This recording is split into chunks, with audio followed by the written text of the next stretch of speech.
कुरान शरीफ में हजरत यूसुफ अलैहिस्सलाम का किस्सा बहुत ही खूबसूरत और तफसील के साथ बयान किया गया है।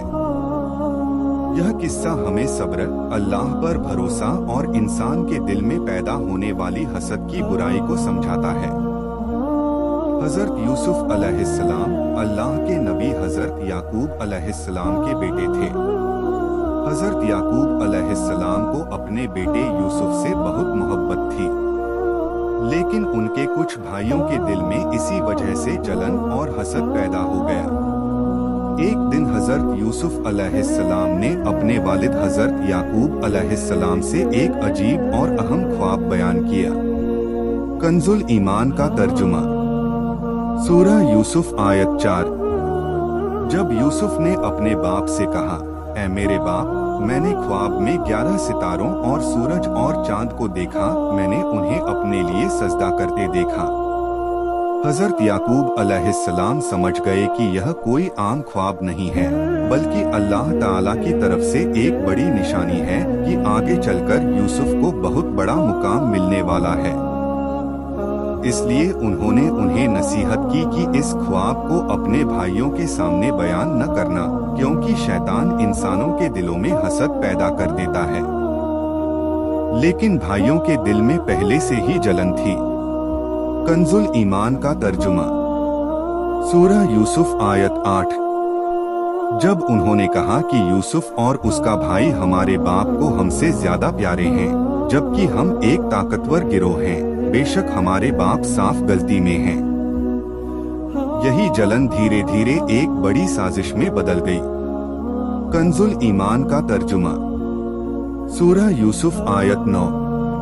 यूसुफ को किल कर दो या उसे किसी जमीन में फेंक दो, ताकि तुम्हारे बाप का ध्यान सिर्फ तुम्हारी तरफ हो जाए। लेकिन उनमें से एक भाई ने कहा कि उसे किल मत करो, बल्कि उसे किसी गहरे कुएं में डाल दो, ताकि कोई मुसाफिर उसे उठाकर ले जाए। फिर उन्होंने अपने वालिद हजरत याकूब अलैहिस्सलाम से कहा कि यूसुफ को हमारे साथ भेज दीजिए, ताकि वह खेले और घूमे। पहले तो हजरत याकूब अलैहिस्सलाम को डर था, लेकिन उनके बार बार कहने पर उन्होंने इजाजत दे दी। जब वे यूसुफ अलैहिस्सलाम को लेकर जंगल में पहुँचे तो उन्होंने अपनी साजिश को अंजाम दिया और उन्हें एक गहरे अंधेरे कुएं में डाल दिया। कंजुल ईमान का तर्जुमा। सूरह यूसुफ आयत 15। फिर जब वे उसे ले गए और इस बात पर इत्तिफाक कर लिया कि उसे अंधेरे कुएं में डाल दें, और हमने यूसुफ को वही की कि तुम एक दिन उन्हें उनके इस काम की खबर दोगे और उन्हें एहसास भी न होगा। सोचिए, एक छोटा सा बच्चा, चारों तरफ अंधेरा और अपने ही भाइयों की बेवफाई। लेकिन उस अंधेरे कुएं में भी अल्लाह ताला ने अपने नबी को तसल्ली दी। इसके बाद भाइयों ने अपनी चाल को छुपाने के लिए एक और झूठ बोला। उन्होंने एक जानवर का खून यूसुफ अलैहिस्सलाम की कमीज पर लगा दिया और रोते हुए अपने वालिद के पास आए। कंजुल ईमान का तर्जुमा। सूरह यूसुफ आयत 18। और वे उसकी कमीज झूठे खून से रंग कर लाए। याकूब ने कहा, बल्कि तुम्हारे दिलों ने तुम्हारे लिए एक बात बना ली है, तो अब सब्र ही बेहतर है, और जो तुम बयान करते हो उस पर अल्लाह ही मदद करने वाला है। उधर कुएं में अल्लाह की हिफाजत में हजरत यूसुफ अलैहिस्सलाम मौजूद थे। कुछ समय बाद वहां से एक मुसाफिरों का काफिला गुजरा और उन्होंने पानी निकालने के लिए डोल कुएं में डाला। कंजुल ईमान का तर्जुमा। सूरह यूसुफ आयत 19। और एक काफिला आया तो उन्होंने अपना पानी भरने वाला भेजा।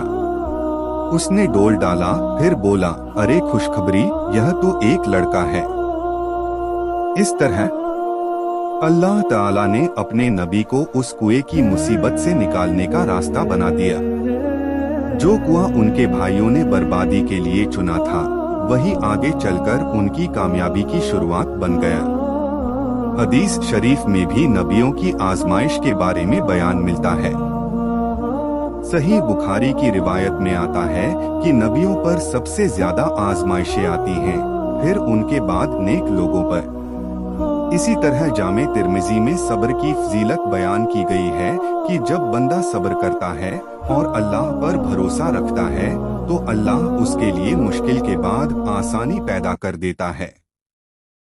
हजरत यूसुफ अलैहिस्सलाम का यह वाक़या हमें यह सिखाता है कि हसद बहुत बड़ी बुराई है और सब्र और अल्लाह पर भरोसा इंसान को कामयाबी तक पहुंचाता है।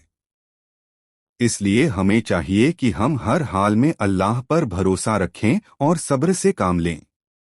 आखिर में हम अल्लाह ताला से दुआ करते हैं कि ए अल्लाह, जिस तरह तूने हजरत यूसुफ अलैहिस्सलाम को कुएं के अंधेरे से निकालकर इज्जत और बुलंदी अता फरमाई, उसी तरह हमारी जिंदगी की मुश्किलों को भी आसान फरमा दे, हमारे दिलों से हसद और जलन को दूर कर दे और हमें कुरान शरीफ को सही तरह समझने और उस पर अमल करने की तौफीक अता फरमा दे। आमीन।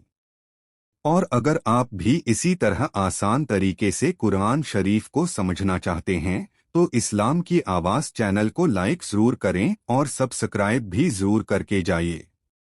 इंशाअल्लाह अगली वीडियो में फिर मुलाकात होगी। खुदा हाफिज।